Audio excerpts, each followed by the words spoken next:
Testing 1 2, testing 1 2. You can boost your mood with the help of science and some simple habits. Easy, right? The reason we're talking about this today in step 1 of a 3-step video series is that we here at Chōsen are getting a lot of questions about how to survive the year 2 of the COVID pandemic fatigue. That's right. We're all in this together. Last year we got kicked in the face and are now still having to deal with the fallout of what we experienced and what we're continuing to experience. So the decision this week was actually to make a video that would assist in the practical methodology of boosting, elevating your mood, our mood.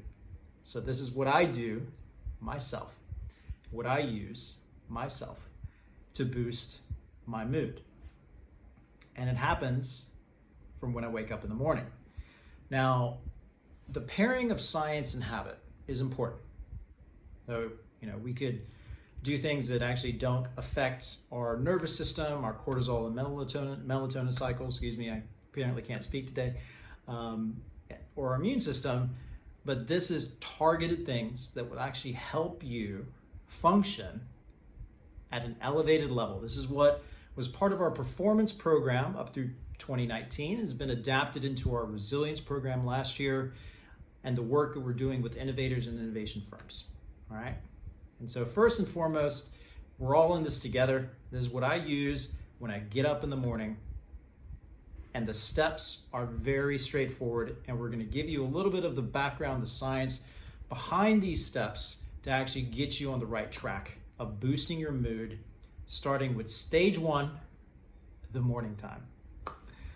Now, I know that we've been talking a lot about growth mindset versus fixed mindset.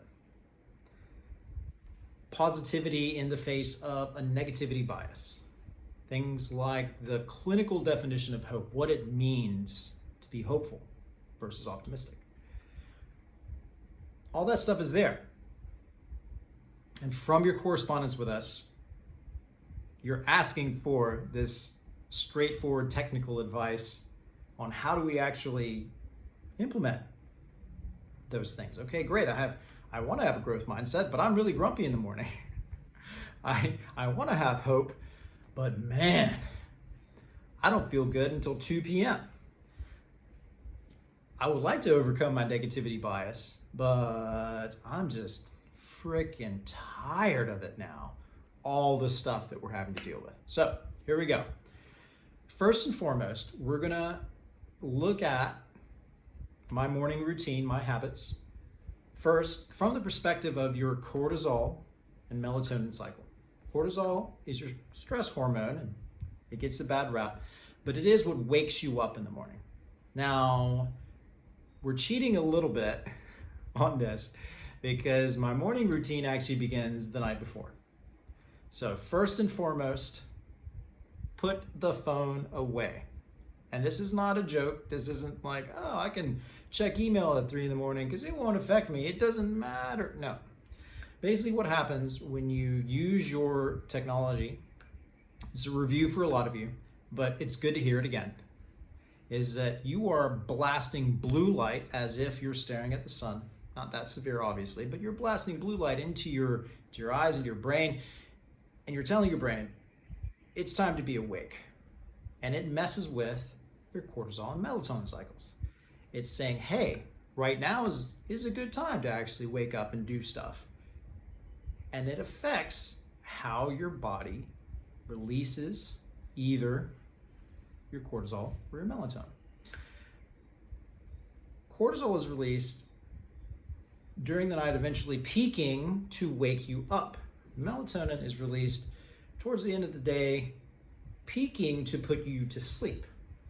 And if you mess with that, you'll end up waking up in the middle of the night, say 1, 2, 3 in the morning, going to pee, doing things like that, waking up sleepy because you're actually not being charged by the cortisol at the right time. It's peaking earlier in the evening or peaking later, and you're being pushed out of bed physically by your will after listening to your alarm clock. So, first of all, good sleep hygiene, put your phones away.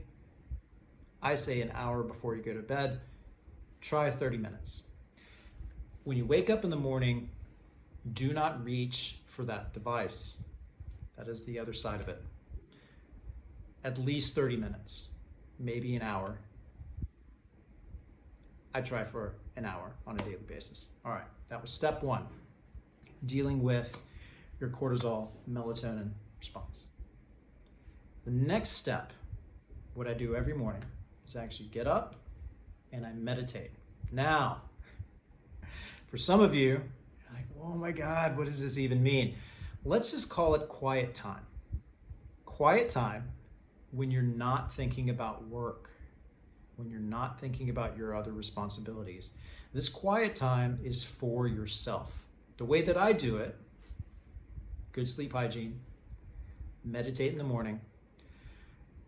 If it's noisy where you are, you can have a guided meditation. There's some great sleep apps out there.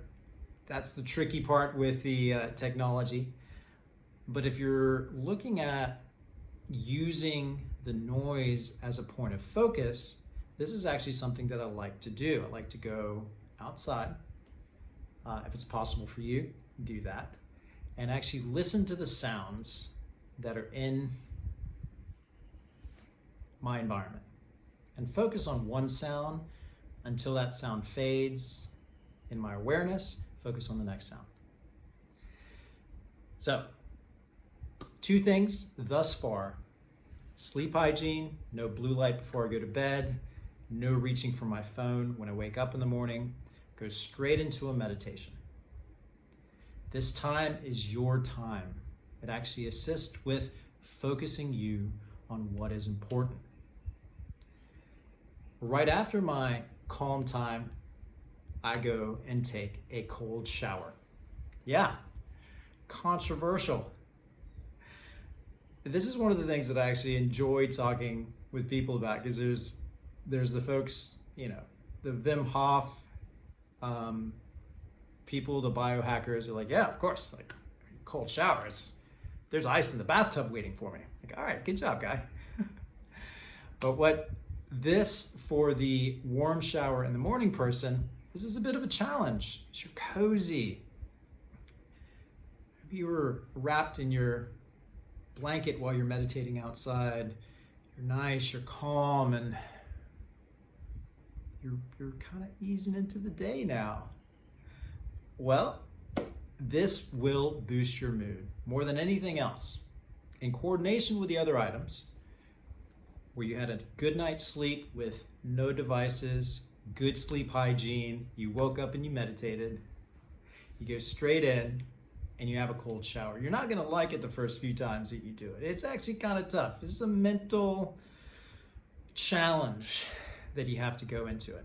But I took some notes to tell you why this is so important. First and foremost, you get immediate increased alertness.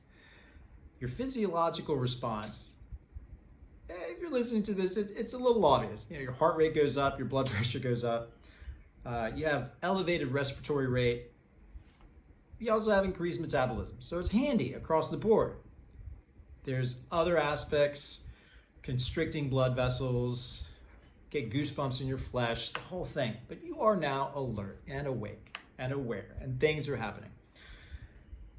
Now, the important thing for me to share with you is that you get boosted mood. And this links to the entire topic of what we're talking about today. The boosted mood is from a sympathetic nervous system response.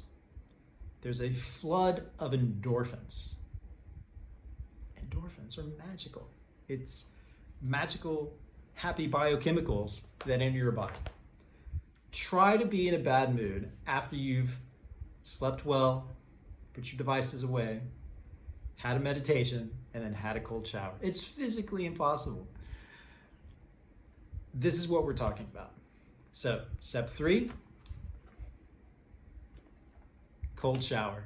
It boosts your mood. Endorphins, they're magical. The last item is that I actually have now paused my coffee intake. I pause my coffee intake till after all of this has occurred and after I'm actually on my way to morning exercise.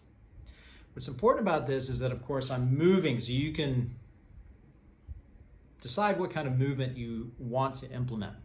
It could be simple stretches. I actually like to work out my primary workout of the day. I like having it in the morning.